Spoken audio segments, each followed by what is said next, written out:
Hello, and welcome to the Identifix Hotline Archive Tip of the Month. I'm Jim Newkirk, the Identifix European team leader and a master certified technician with over 32 years of diagnostic experience, and I'll be your host.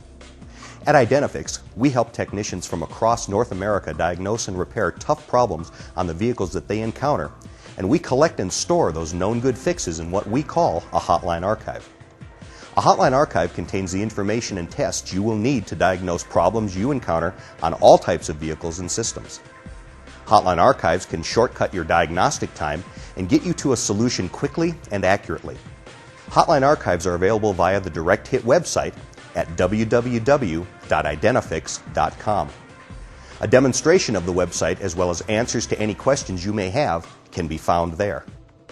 Today's problem is no air conditioning compressor operation and no power to the compressor clutch on a 2001 Volkswagen Beetle 2.0-liter AZG engine with manual climate control. Let's take a look at the Hotline Archive addressing this issue. The Hotline Archive contains all the information you will need to diagnose and repair the vehicle problem in one easy-to-use document. We start with the vehicle description and mileage and a short description of the customer concern. Now let's walk through the actual tests needed to diagnose this problem. We test the fan control module inputs as follows.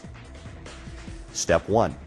All tests must be performed with the ignition key and the AC switched on and the connectors connected to the fan control module. The fan control module is located under the radiator and has two connectors, a 14-pin known as the T14 and a 4-pin known as the T4. Step 2. Check for 12 volts to pin number 1 at the T4 connector. Should be a red with a black wire.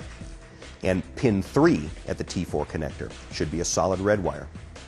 The power to those two wires are provided by fuses S164 and S180, respectively, in the fuse box on top of the battery at all times. Step 3. Verify approximately 70% duty cycle from the AC pressure sensor at the T14 connector pin 2, solid white wire, with the ignition on but with the compressor not running. Duty cycle will decrease as the high side pressure increases. A duty cycle above 80 or below 10% will command the compressor off and would indicate a faulty pressure sensor if the compressor is not running and the refrigerant levels are normal. Step 4. Verify 12 volts to pin number 4 on the T14 connector, which should be a red with a gray wire, via fuse 16. It should have power at all times. Step 5. Verify good ground to the 14-pin connector at pin number 6, which should be a brown with a black wire. Step 6. When the AC is switched on and the blower motor is running at any speed, verify that 12 volts from the AC switch in the instrument panel is available to the 14-pin connector pin number 8 on the blue with red wire. Note, the cooling fan should run at low speed whenever the AC is switched on. Step 7. Verify 12 volts to pin number 9 on the T14 connector, which should be a black with a blue wire, from fuse number 5, when the ignition switch is in the on position. Step number 8. Verify the presence of an 11-volt reference. The actual voltage reading will oscillate between 7 and 9 to 11 volts at pin number 13 of the 14-pin connector. This is a purple with yellow wire. The instrument cluster will ground this reference to request a compressor shutdown for an overheat condition.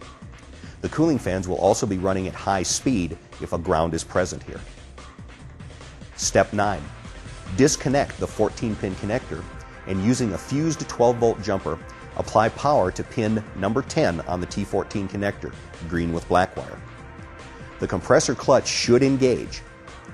If the compressor does not engage, check for wiring harness open circuit or loss of ground at the compressor. Then reconnect the 14-pin connector when this step is complete. Step 10. Disconnect the 14-pin connector and verify the continuity between pin 14 on the 14-pin connector and pin 5 on the 14-pin connector. Pin 14 is a green with a blue wire, pin 5 is a blue with a red wire. This checks the ambient temperature switch, ATS, which should be normally open circuit below 32 degrees Fahrenheit. It should have continuity above 32 degrees Fahrenheit. Step 11. Verify the presence of an 11-volt reference voltage at the 14-pin connector pin number 3. Should be a solid green wire. The Powertrain Control Module, or PCM, we'll ground this reference to request a compressor shutdown for wide open throttle conditions or lack of throttle basic settings. 11 volts is the normal expected reading at this pin. Step 12. If all tests pass, the fan control module is faulty and must be replaced.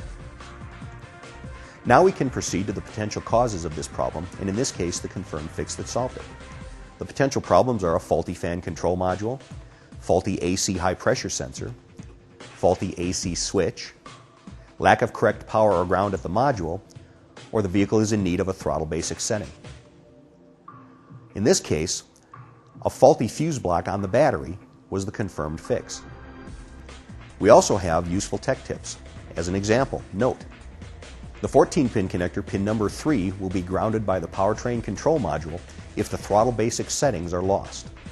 If a ground condition exists on pin 3, perform a throttle basic setting procedure and recheck for correct voltage.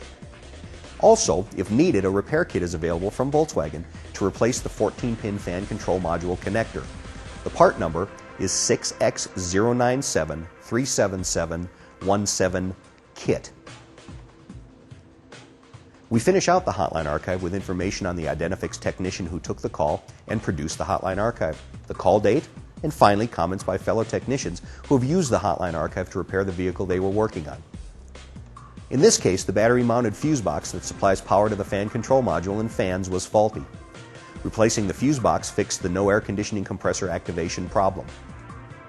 It's easy to see that with the real-world tests, information, and confirmed fixes contained in Hotline Archives at your fingertips, you'll diagnose more cars in less time, and that's a good thing.